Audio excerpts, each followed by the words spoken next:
Hello नमस्कार साथियों, मेरे चैनल में आप सबों का स्वागत है। दोस्तों, आज हम लोग बायोलॉजी के टॉप 50 क्वेश्चंस को देखेंगे जो कि विभिन्न प्रकार के प्रतियोगी परीक्षाओं के लिए अत्यंत आवश्यक एवं महत्वपूर्ण है। तो चलिए दोस्तों, हम लोग शुरू करते हैं।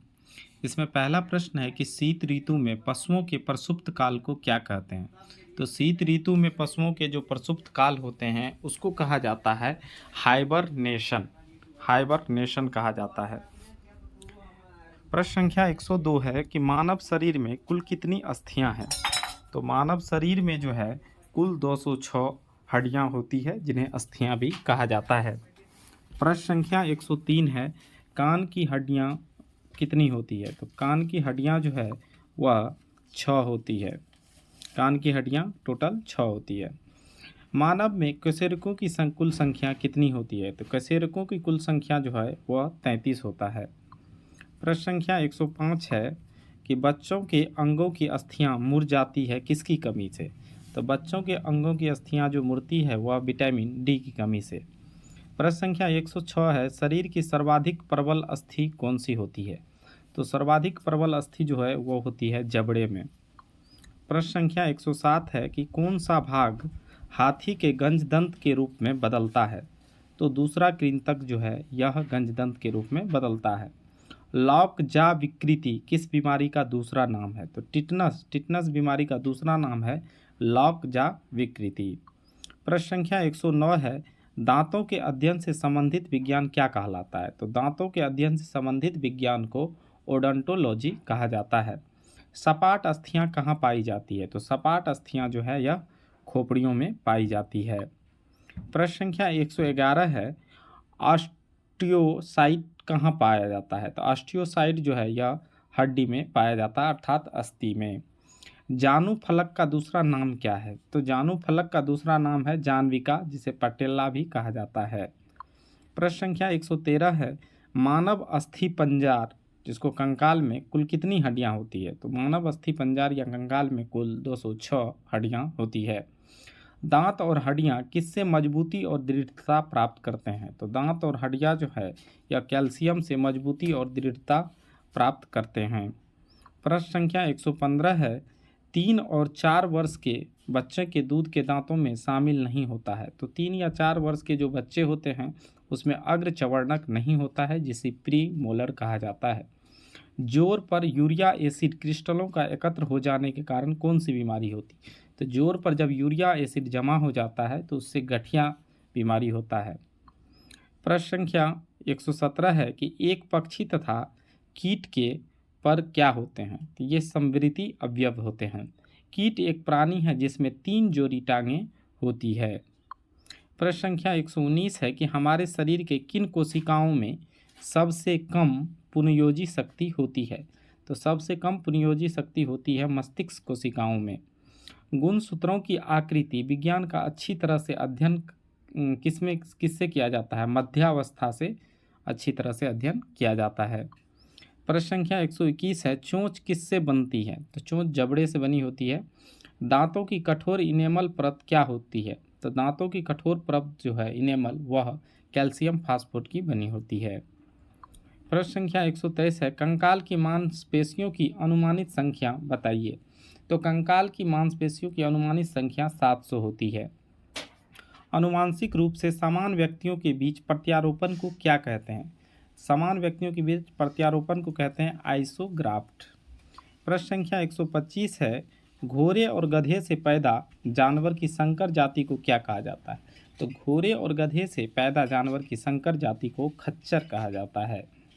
प्रश्न संख्या 126 है कि जीन शब्द किसने दिया था। तो जीन शब्द WL जोहानसन ने जीन शब्द दिया था। प्रश्न संख्या 127 है सेक्स हार्मोन का पता किसने लगाया था। तो सेक्स हार्मोन का पता यूजीन एस्टिनेक ने लगाया था। पहली कलोनित भेड़ का नाम क्या था। पहली कलोनित भेड़ जो था उसका नाम था डॉली। प्रश्न संख्या 129 है कि जोहन ग्रेगर मेंडल किस लिए प्रसिद्ध हैं। तो जोहन ग्रेगर मेंडल जो है आनुवंशिकता नियम प्रस्तुत करने के लिए प्रसिद्ध है। हीमोफीलिया क्या होता है। हीमोफीलिया जो है एक प्रकार का आनुवंशिक विकार है। प्रश्न संख्या 131 है कि डॉली संसार का सबसे पहला क्लोनित प्राणी था। तो यह भेड़ का सबसे पहला क्लोनित प्राणी था। बीटी बीज का संबंध किससे है? तो बीटी बीज का संबंध कपास से था। प्रश्न संख्या 133 है, एलोसोसा क्या होते हैं? तो एलोसेसा जो है एक प्रकार का लिंग गुणसूत्र होता है। डीएनए परीक्षण विकसित किसके द्वारा किया गया था? डीएनए परीक्षण वाटसन और क्रिक के द्वारा विकसित किया गया था। प्रश्न संख्या 135 है कि आबादी में जीनों के संग्रह को क्या कहते हैं? आबादी में जीनों के संग्रह को जीन पूल कहा जाता है। गुणसूत्रों में होते हैं, गुणसूत्रों में डीएनए और प्रोटीन होता है। प्रश्न संख्या 137 है कि आनुवांशिकता, जिसे अंग्रेजी में जेनेटिक्स कहते हैं, शब्द किसने गढ़ा था? तो आनुवांशिकता शब्द जो है बेटसन ने गढ़ा था। दोस्तों वीडियो को लाइक करें, लाइक करने का कोई पैसा नहीं लगता है, ना ही मिलता है। प्रश्न संख्या 138 है कि अनुलेखन का अर्थ किसका संश्लेषण है? अनुलेखन का अर्थ डीएनए का संश्लेषण है। प्रश्न संख्या 139 है, प्रकाश संश्लेषण की प्रकाशिक एवं अप्रकाशिक अभिक्रिया क्लोरोप्लास्ट में कहाँ संपन्न होती है? तो प्रकाश संश्लेषण की प्रकाशिक एवं अप्रकाशिक क्रिया जो ग्रेना एवं एस्ट्रोमा में जो है संपन्न होती है। किस जीव में, संख्या 140 है कि किस जीव में स्नायु तंत्र तो होता है परंतु मस्तिष्क नहीं होता है? तो तारामीन, जिसे स्टारफिश कहते हैं, इसमें स्नायु तंत्र तो होता है परंतु मस्तिष्क नहीं होता है।